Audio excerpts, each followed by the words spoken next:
There's a 9-digit number that you've probably heard of, but maybe don't fully get. It's not a social security number, but believe me, it plays this huge role in the US economy and in the lives of millions. We are talking about the Individual Taxpayer Identification Number, or the ITIN. And this really gets to the heart of the problem the whole system was built to solve. See, the US tax code says if you earn wages, you have to pay federal taxes. Period. Doesn't matter what your immigration status is. So, what do you do?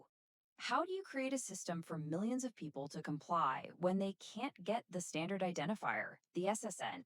Well, back in 1996, the IRS came up with an answer: the ITIN.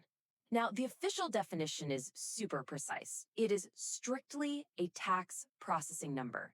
Its only original job was to bridge that gap, to let the IRS handle tax law for everyone earning money in the US.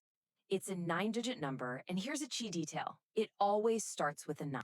But this thing didn't just stay the same, it evolved. When it started in 96, it was a pretty simple way to get people on the tax rolls. But then by 2003, whoa, the rules got a lot tighter. The IRS started saying you had to submit a federal tax return with your application. And then in 2015, Congress stepped in and made them expire if you don't use them for 3 years. So the big takeaway here is that the ITIN went from being a simple ID to a much more regulated tool that's directly tied to filing your taxes every year. So, how do you even get one of these? Well, it's a pretty serious formal process. It all begins with a form called the W-7. The key thing is you have to attach a finished tax return to it. You can't just ask for the number by itself. And then comes the biggest hurdle for most people. You have to provide original documents, like your actual passport or a copy that's been certified by the agency that issued it. And no, a notarized copy won't cut it. You mail that entire package off to the IRS, and you could be waiting anywhere from 9 to 11 weeks. And here it is. This is the form itself, the W-7.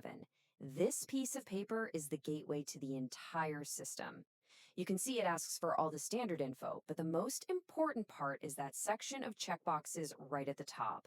This is where an applicant has to declare the exact reason they need the number.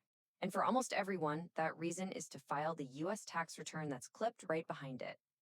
Okay, so we've established that the ITIN is a tool for taxes, but that's not where the story ends. Not even close. In the real world, its role has grown in ways the IRS probably never saw coming. And this is where things get really interesting. So, who drove this change? Well, it was the financial institutions, banks, credit unions. They looked out and saw a market of millions of people who were paying taxes but were completely shut out of the banking system. So they started accepting ITINs. And just like that, this tax number became a key to opening a bank account, getting a credit card, buying a car, and even getting a mortgage. It basically became a tool for economic integration. And you have to remember, behind all these transactions and forms, there's a really powerful human side to this. For someone like Ernesto, filing taxes with an ITIN isn't just about following the rules. It's about creating a record. It's a documented way of saying, hey, I'm here, I'm working, I'm contributing. There's this deep hope that having a formal record of contributing to the economy will actually matter down the road. Now, because it's used for so many things, there is a ton of confusion out there. So let's be absolutely crystal clear. An ITIN is a tax processing number. It is not a work permit. It does not give you any legal immigration status or a path to getting it. And yeah, it unlocks financial services, but it does not give you Social Security benefits. That distinction is so, so important to understanding the very fine line that its users have to walk. And all of this leads us right to a huge conflict at the very heart of the ITIN program. Think about it. If you're an undocumented worker, using an ITIN means you're formally identifying yourself to the federal government. So, what's the risk in doing that? Well, the risks are very real. By law, the IRS is supposed to keep taxpayer data private, but there are exceptions for certain kinds of criminal investigations. And there's this constant fear that the data could be shared with agencies like ICE. And let's not forget the purely practical risk. Applicants often have to mail in their one and only passport and then go weeks without their main ID. I mean, that is an incredibly vulnerable spot to be in. And yet, despite all those risks, the economic impact is just staggering.